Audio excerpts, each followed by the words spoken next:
Le quotient intellectuel va venir évaluer nos capacités logiques et intellectuelles ou cognitives. Le quotient émotionnel, lui, va venir évaluer l'intelligence émotionnelle d'un individu. Alors, pour être plus précis, définissons un peu ce qu'est l'intelligence émotionnelle. Elle peut être définie comme étant la capacité d'un individu à pouvoir identifier, prendre en compte et gérer ses propres émotions, puis de reconnaître les émotions chez les autres et même de savoir utiliser les émotions en situation à bon escient. C'est vraiment le pas de plus ces dernières années qui s'est effectué et qui s'est mis en place dans l'intelligence émotionnelle. Comme vous le savez certainement, pendant très longtemps, le QI était supérieur à toute autre chose et était l'élément principal d'évaluation de la réussite. Et pour autant, on s'est aperçu qu'il n'y avait pas que ça. Et ce n'est pas toujours les personnes les plus intelligentes au sens de l'intellect qui réussissent. D'ailleurs, à ce titre-là, plusieurs études ont démontré cet état de fait. Daniel Goleman, déjà dans les années 90, s'était penché sur le sujet et en avait déjà établi cet état de fait.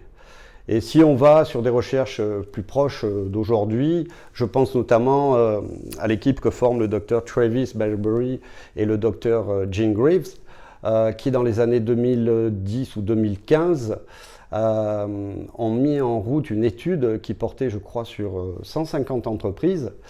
Et ils ont donc mené des travaux de recherche pour évaluer la différence QI-QE sur les critères de réussite. Et donc, ils se sont aperçus que, en fait, 90% à peu près des meilleures réussites étaient basées sur une intelligence émotionnelle qui était jusqu'à 2 fois plus forte que l'intelligence intellectuelle. Ils en ont déduit que le quotient intellectuel, comme on peut le voir sur cette métaphore de l'iceberg, le quotient intellectuel détermine de 20 à 25% le succès de l'entreprise, alors que le quotient émotionnel, qui lui se voit moins, détermine 75 à 80% du succès de l'entreprise. En réalité, qu'est-ce que cela dit? Cela dit que environ 80% des réussites proviennent des compétences comportementales et seulement 20% sont attribuées aux connaissances techniques. Attention, je ne suis pas en train de vous dire qu'il ne faut pas être compétent et que ce n'est pas important pour manager et mener des équipes, notamment dans les métiers très techniques. Ce que je vous dis, c'est que l'intelligence émotionnelle, qui reflète aussi notre capacité à être en relation, à comprendre nos émotions et celles des autres, va être déterminante pour mettre en place ces compétences techniques.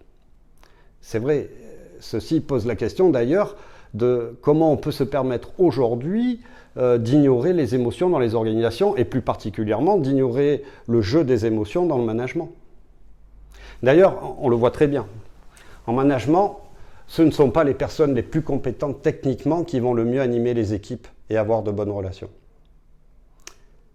Et pour le dire autrement, c'est à quoi ça sert d'avoir une tête bien faite si nous ne sommes pas capables de mettre en œuvre cette tête à cause d'une mauvaise habileté émotionnelle et relationnelle. Alors aujourd'hui, pour aller plus loin, à quoi on va reconnaître finalement les critères, les signes d'un quotient émotionnel élevé?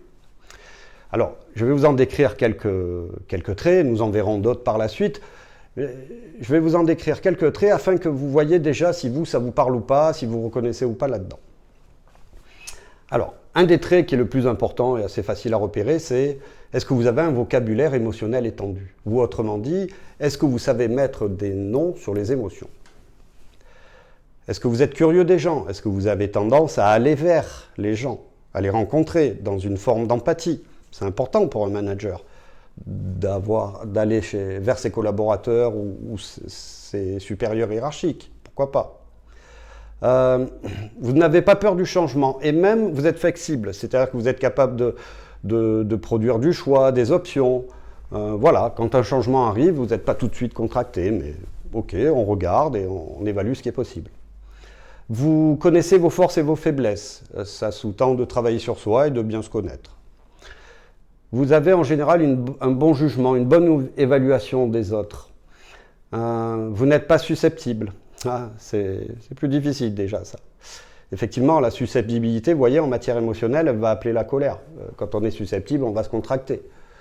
Vous savez dire non. pareil, savoir dire non, pas tout le monde est à l'aise avec ça, et des fois ça nous fait peur de dire non. Nous le verrons plus tard d'ailleurs. Vous savez prendre du recul sur les situations, vous donner sans rien attendre en retour, vous n'êtes pas rancunier, ça aussi c'est difficile, et cela met en route des émotions qui vont nous contracter encore une fois.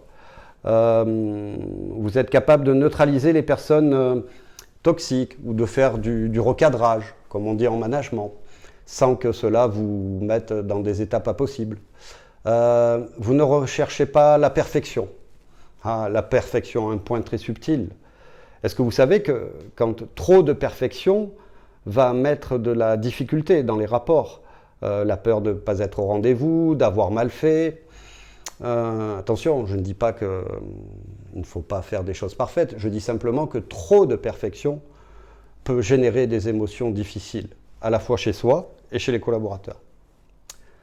Vous êtes content de ce que vous avez et vous êtes même capable de faire la liste des bonnes choses que vous avez déjà.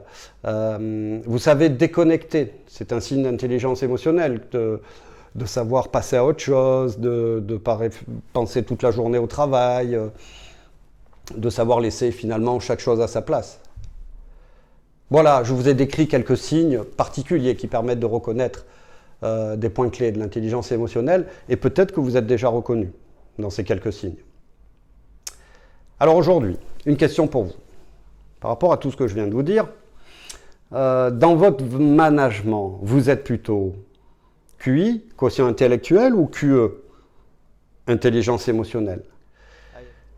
Pour aller plus loin, la prochaine fois, je vous parlerai des 4 domaines de compétences fondamentales pour être un manager intelligent émotionnellement.